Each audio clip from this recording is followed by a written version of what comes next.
World wide recap Hindi channel पर दिखाए जाने वाले सभी रिकैप्स सिर्फ मनोरंजन और जानकारी के उद्देश्य से बनाए गए हैं। ये चैनल किसी भी फिल्म, वेब सीरीज या प्रोडक्शन हाउस से आधिकारिक रूप से जुड़ा नहीं है।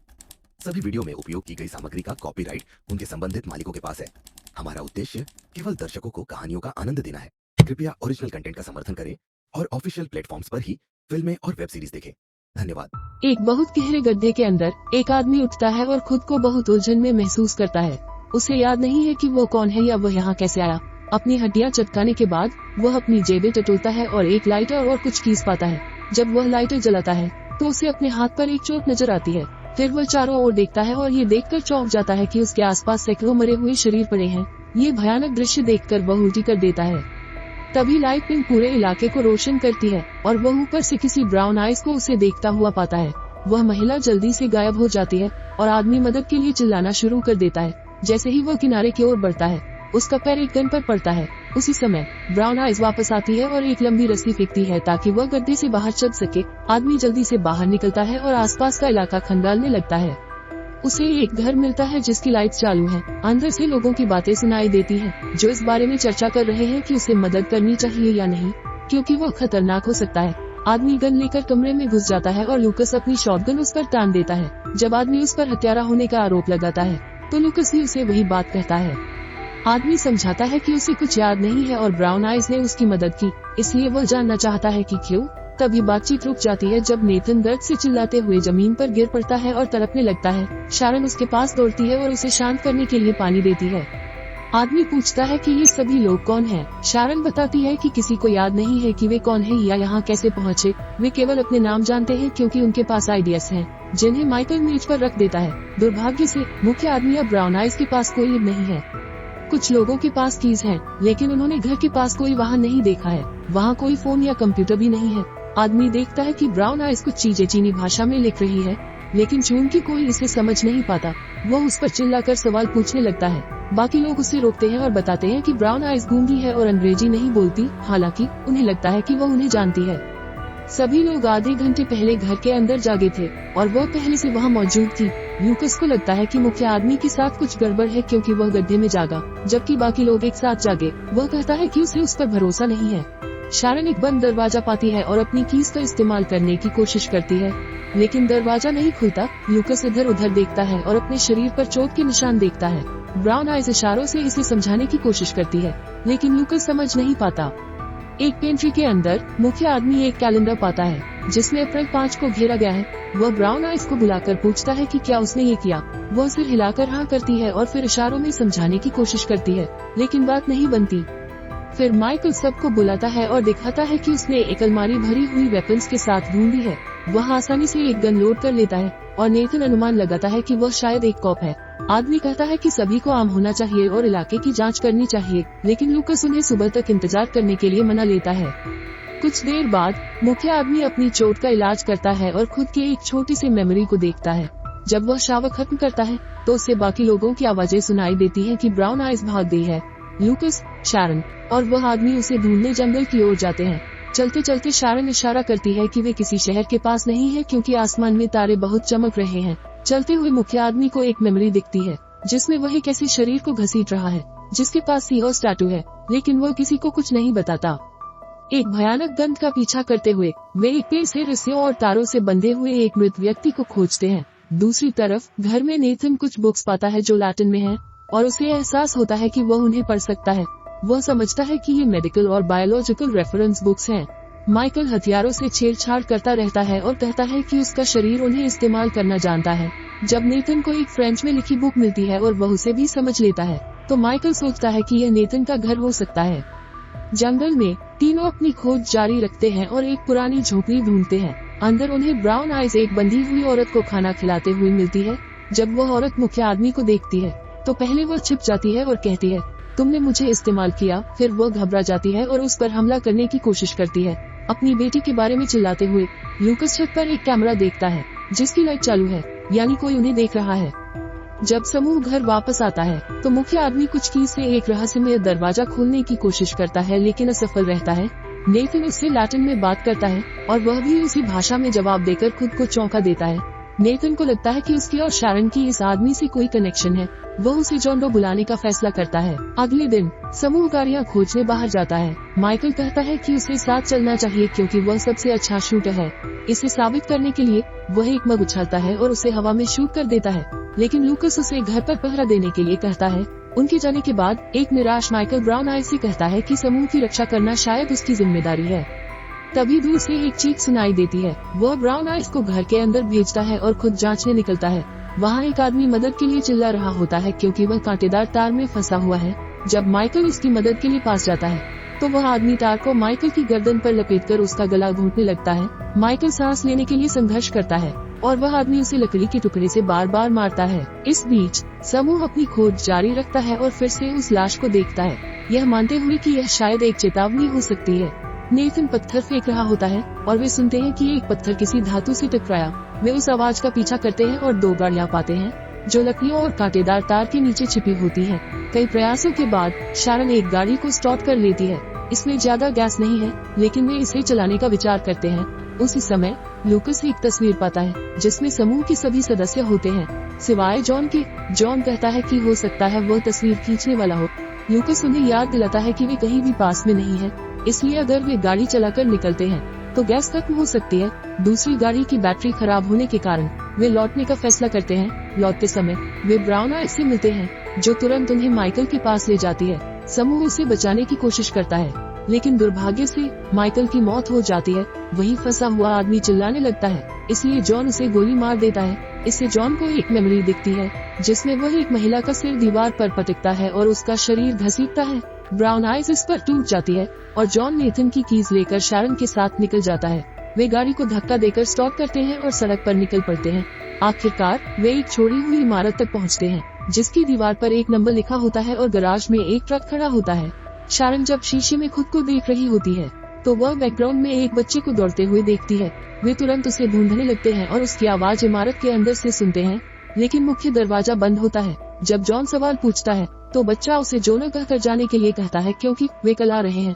उसी समय दरवाजे के पीछे एक कुत्ता आकर जोना पर जोर से भौंकने लगता है। वह घबरा जाता है और बच्चे से कुत्ते को भगाने के लिए कहता है, लेकिन बच्चा उसे धमकाता है कि वह कुत्ते को मारने का आदेश दे सकता है। शारन दोनों को शांत करने की कोशिश करती है, लेकिन जोना आपा खो देता है और पैडलॉक पर गोली चलाता है। फिर भी दरवाजा नहीं खुलता। इसके बाद वह गुस्से में आकर अपने हथियार से पैडलॉक को मारने लगता है। हर सेकंड उसका गुस्सा बढ़ता जाता है। शारन उसे खींचकर दूर करती है और कहती है कि यह उसके जैसा नहीं है। ये सुनकर उन्हें एहसास होता है कि वे एक दूसरे को जानते हैं। घर पर लूकस को एक मेमोरी दिखती है जिसमें वह जंगल में दौड़ रहा है और कोई उसका पीछा कर रहा है। उसे खुद को एक पिंजरे में बंद देखता है जबकि एक आदमी उसे देख रहा है। फिर उसे ब्राउन आइज की मेमोरी दिखती है जिसमें वह उसे घर के बाहर पाती है। वर्तमान में वह लूकस के चेहरे को छू रही होती है और लूकस उसका हाथ पकड़ लेता है। जैसे ही उसकी पकड़ ज्यादा सख्त हो जाती है, ब्राउन आइज डर जाती है। नेथन उसे जबरदस्ती रुकने के लिए कहता है, स्टॉप इट। ये शब्द लूकस के दिमाग में गूंजते हैं और उसकी सिरदर्द बढ़ जाती है। कुछ मिनटों बाद लूकस की हालत और खराब हो जाती है और नेथन ये समझ नहीं पाता कि क्यों। वह ब्राउन आइज से उसे वापस शैक ले जाने के लिए कहता है। वहाँ पहुँचने पर नेथन को एहसास होता है कि वह इस जगह को जानता है। दुर्भाग्यवश कैदी वहाँ से भाग चुका है। नेथन को याद आता है कि झील के चारों ओर एक रास्ता है और वह महिला को खोजने के लिए उस पर चलता है। चलते चलते उसे इस क्षेत्र की फ्लैशबैक्स आने लगती है। आखिरकार उसे कुछ केबिन और जमीन पर कई शव मिलते हैं। जब वह गलती से चश्मों पर कदम रखता है तो उसे पता चलता है कि वे उसी के हैं। चश्मा पहनने के बाद उसे शारन और जोनर के साथ बहस की एक मेमोरी दिखती है जो कुछ लोगों के मानवीय बर्ताव को लेकर थी। शांत होने के बाद वह केबिन्स के अंदर देखता है और पाता है कि पिंजरे खाली हैं। तभी उसे किसी के रोने की आवाज सुनाई देती है और वह उसे फॉलो करता है। वहाँ उसे झोपड़ी से भागी महिला अपनी मरी हुई बेटी को पिंजरे के अंदर गले लगाते हुए मिलती है। नेथन को याद आता है कि उसका नाम हेलन है और वह बच्चे की मौत के लिए माफी मांगता है, ये कहते हुए कि वे मदद करने की कोशिश कर रहे थे। गुस्से में हेलन उस पर हमला करने की कोशिश करती है तो नेथन जल्दी से पिंजरा बंद करके केबिन से बाहर निकल जाता है। सामने का दरवाजा भी बंद करने के बाद वह अपनी गन निकालता है क्योंकि उसने देखा कि कुछ लोग ज़ॉम्बी लाइक स्टेट में उसकी ओर बढ़ रहे हैं। इस बीच ब्राउन आइज घर वापस आती है और लूकस को अपना इंतजार करते हुए पाती है। असहज महसूस करते हुए वह तुरंत ऊपर भाग जाती है। लूकस उसका पीछा करता है क्योंकि वह अकेला नहीं रहना चाहता। ब्राउन आइज लोहे के दरवाजे के पीछे छिप जाती है और लूकस उसे खटखटाते हुए कहता है कि वह उसे चोट नहीं पहुंचाएगा और उसे याद करता है। जब वह दरवाजा नहीं खोलती तो लूकस हार मानकर बाहर चला जाता है। बाहर उसे एक दरवाजा मिलता है जो उसे तहखाने तक ले जाता है। नीचे एक छोटा सा लैब है जिसमें मेडिकल सप्लाईज, शोध सामग्री और एक लैपटॉप है। लूकस उसे चालू करता है और खाली केबल्स की सिक्योरिटी कैमरास देखता है। इसके बाद वह एक कैमरा ढूंढता है और जोनो का एक वीडियो देखता है जिसमें वो जंगल में मिले एक आदमी पर प्रयोग की बात कर रहा होता है। यह आदमी लूकस होता है जिसे ब्राउन आई से रक्त चढ़ाया जा रहा है। जोनो कहता है कि उसने कुछ प्रगति की है लेकिन साइड इफेक्ट मेमोरी लॉस है। वीडियो में जब ट्रांसफ्यूजन के प्रभाव स्थायी नहीं होते तो जोनो गुस्से में आ जाता है। वहीं लूकस दर्द में जागता है और सिरदर्द के कारण चिल्लाता है। सड़क पर जोनो और शारन वापस लौट रहे होते हैं, तभी एक पेड़ उनके सामने गिर जाता है। जोनो गाड़ी समय पर रोक लेता है और दोनों एक आवाज सुनते हैं। उसका पीछा करते हुए वे देखते हैं कि कुछ लोग पेड़ों को काट रहे हैं। जब जोनो उनसे बात करने की कोशिश करता है तो वे चीखने लगते हैं और घातक इरादे से उनका पीछा करने लगते हैं। भागते हुए शारन गिर जाती है। जोनो उसे उठाकर मदद करता है और दोनों गाड़ी तक पहुंचते हैं, लेकिन गाड़ी स्टार्ट नहीं होती, इसलिए जोनो उसे धक्का देना शुरू करता है। पीछा करने वाले लोग उसके पास पहुंच जाते हैं और हमला करने वाले होते हैं। तभी वे देखते हैं कि पेड़ों से 2 शव लटके हुए हैं। ये देखकर वे तुरंत भाग जाते हैं। जोनो समझ जाता है कि ये लाशें जानबूझकर डराने के लिए लटकाई गई थी, जैसे स्कैरक्रॉस। जब वो और शारन घर लौटते हैं तो लूकस अपने हथियार के साथ तैयार खड़ा होता है। वह शारन को दिखाता है कि उसने क्या देखा। जोनो ये स्वीकार करता है कि उसे याद आया है कि उसने कुछ बुरी चीजें की हैं। जब लूकस शारन को वीडियो दिखाता है तो वह बताता है कि उसकी चोटें सुइयों के कारण हुई थी। शारन को भी अपने हाथ पर वैसे ही निशान मिलते हैं। जोनो को कुछ याद नहीं आता, इसलिए लूकस उसे अपनी गन से मारकर बेहोश कर देता है। कुछ मिनट बाद जोनो होश में आता है और पाता है कि लूकस उसे घसीट रहा है। लूकस जमीन पर गोली चलाता है जिससे जोनो गड्ढे में गिर जाता है। लाशों के बीच उसे सीहोस टैटू दिखता है और उसे याद आता है कि उसने इस महिला को मारा था। उसे ये भी याद आता है कि नेथन ने उससे कहा था खुद ही ले लो। एक और फ्लैशबैक में शारन, माइकल और नेथन उससे डरे हुए दिखते हैं। आखिर में उसे याद आता है कि शारन ने उससे पूछा था कि क्या गलती से उसके मुंह में खून चला गया। घर के अंदर लूकस जाने के लिए बेताब है और शारन नोटिस करती है कि उसे सबके नाम याद करने में दिक्कत हो रही है। फिर लूकस ब्राउन आइस को गलत तरीके से पकड़ता है। जब शारन उसे रोकने की कोशिश करती है तो वह उसे धक्का देकर गिरा देता है। ब्राउन आइस भागकर लोहे के दरवाजे के पीछे छिपने की कोशिश करती है, लेकिन लूकस उसे जल्दी पकड़ लेता है और दरवाजा बंद नहीं करने देता। वह उसका पीछा करता है, लेकिन ब्राउन आइस उसे लात मारकर गिरा देती है। हालांकि लूकस तुरंत संभल जाता है और उसे पकड़कर गिरा देता है। वह जबरदस्ती उसके ऊपर आकर उसे चूमता है। तभी शारन एक चेतावनी शॉट फायर करती है और लूकस खिड़की से कूदकर भाग जाता है। इसके बाद शारन लैब में जाती है और वहाँ मौजूद सभी नोट्स पढ़ती है जो एक्सपेरिमेंट्स के बारे में हैं। ये पढ़कर उसकी याददाश्त लौटने लगती है। उसी समय ब्राउन आइस रस्सी का उपयोग करके जोनो को फिर से गड्ढे से बाहर निकालती है। फिर वह जमीन पर एक नंबर लिखती है और एक दिशा की ओर इशारा करती है जो अबैंडन बिल्डिंग की तरफ है। जोनो समझ जाता है कि उनके पास समय बहुत कम है और वह ब्राउन आइस को घर में रहने के लिए कहकर खुद जांच करने निकल जाता है। कुछ मिनटों बाद जोनो अबैंडन बिल्डिंग में पहुंचता है, जहां उसे कुछ टेंट्स और एक तस्वीर मिलती है जिसमें एक बच्चा अपने परिवार के साथ है। वहां एक पिंजरा भी है जिसमें कंबल और एक बॉक्स रखा हुआ है। जोनो को एक मेमोरी याद आती है जिसमें वही ये बॉक्स किसी को देता है और कहता है ये तुम्हारा आखिरी मौका है। एक और बॉक्स के अंदर उसे एक नक्शा मिलता है। फिर उसे याद आता है कि उसने उस व्यक्ति से कहा था कि वह सड़क पर इस नक्शे का अनुसरण करे। अचानक उसे कुछ आवाजें सुनाई देती हैं। वो उन्हें फॉलो करता है और एक कमरे में पहुंचता है जहां 2 लोग ज़ॉम्बिफाइड स्टेट में हैं। महिला उस पर चिल्लाती है जिससे वो कार की चाबियां गिरा देता है। महिला चाबियां उठाकर निकल जाती है। जब वो उस पर हमला करने की कोशिश करती है तो जोनो उसे गोली मार देता है। उसके शरीर से चाबियां निकालने के बाद वह नक्शे को फॉलो करता है और उस बच्चे को उसके परिवार के साथ उनकी कार में जाने की कोशिश करते हुए देखता है। एक हथियारबंद बूढ़ी महिला जोनो का नाम जानती है और कहती है कि उसने उनके साथ बहुत बुरा किया है, इसलिए वो उसे अपने परिवार के पास नहीं आने देना चाहती। जब परिवार कार में चला जाता है तो जोनो नोटिस करता है कि पीछे की सीट पर एक बीमार किशोर गुस्से में चीख रहा है। इसके बाद जोनो को फ्लैशबैक में दिखाया गया बॉक्स मिलता है जिसमें कई शीशियां हैं। यह उसे एक और मेमोरी ट्रिगर करता है जिसमें वह किसी का दिमाग काट रहा है। फिर वह उस व्यक्ति से कहता है कि आर्मी तुम्हारा इंतजार कर रही है। यादों में देखी का पास में ही क्रैश हुई पड़ी है और ड्राइवर की लाश अब भी अंदर है। जोनो सावधानी से अंदर झांकता है और अपनी तरह का ही एक नक्शा ढूंढता है। साथ ही उसे एक जरूरी डॉक्यूमेंट मिलता है जिसमें उसका नाम और उसकी और शारन की तस्वीर है जो ये साबित करती है कि वे कपल थे। तभी उसे एकता की आवाज सुनाई देती है और वह कूदकर रास्ते से हट जाता है, वरना कुचला जाता। ड्राइवर लूकस है जो बेहद बीमार दिख रहा है। उसे देखकर जोनो को उस दिन की याद आती है जब उसने लूकस को पकड़ा था। उसे एहसास होता है कि वह लोगों को टॉर्चर नहीं कर रहा था, वह एक डॉक्टर है जो संक्रमित इंसानों का इलाज ढूंढने की कोशिश कर रहा था। वो तुरंत बॉक्स से एक वायर निकालकर लूकस को इंजेक्शन देने की कोशिश करता है, लेकिन इससे पहले कि वो कुछ कर सके उसे जमीन पर धक्का दे दिया जाता है। लूकस उसका गला पकड़कर उसे मारने की कोशिश करता है तो जोना एक पत्थर उठाकर लूकस के सिर पर मार देता है।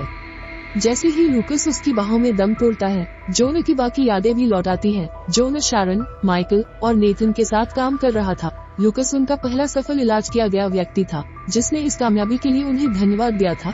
लेकिन जब वे इस सफलता का जश्न मना रहे थे, एक महिला पिंजरे से भाग निकली और हमला कर दिया।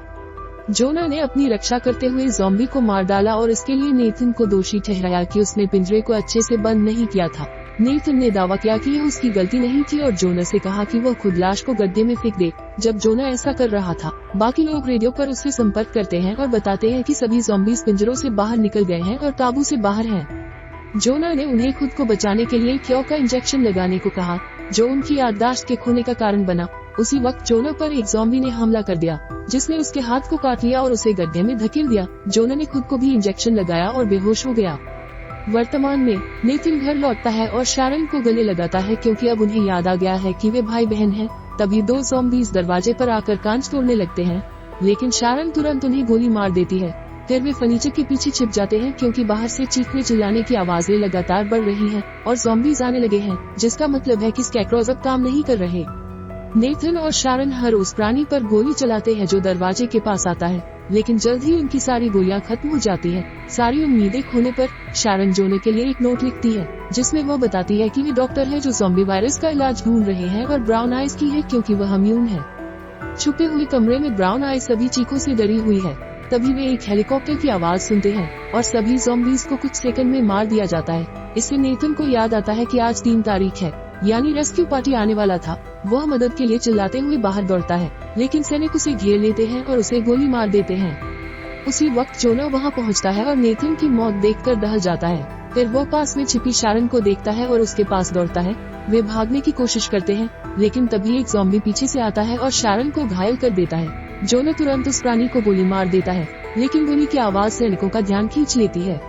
दोनों गड्ढे में छिपने के लिए दौड़ते हैं और वहां खुद को मृत दिखाने के लिए इंजेक्शन लगाते हैं। बेहोश होने से पहले वे एक दूसरे को चूमते हैं और शारन जोना को वह नोट देती है। जब वे सो रहे होते हैं, सैनिक और लाशें गड्ढे में फेंक देते हैं, जिनमें बच्चा भी शामिल है। कुछ समय बाद जोना जागता है, लेकिन शारन नहीं, क्योंकि वह मर चुकी है। वह गन उठाता है लेकिन नोट पर पैर पड़ता है, इसलिए उसे वह दिखता नहीं। ब्राउन आइज फिर से आती है और उसे बचाने के लिए रस्सी फेंकती है। साथ में वे जंगल पार करते हैं और एक और बड़ा गड्ढा देखते हैं जिसमें हजारों लाशें भरी हुई हैं। तो दोस्तों, आज की कहानी यही खत्म होती है। अगर आपको वीडियो पसंद आया हो तो इसे लाइक करें, शेयर करें और channel world wide recaps Hindi को सब्सक्राइब करना न भूलें। आपकी सपोर्ट ही हमारा हौसला है। मिलते हैं अगली कहानी के साथ, तब तक अपना ख्याल रखें। धन्यवाद।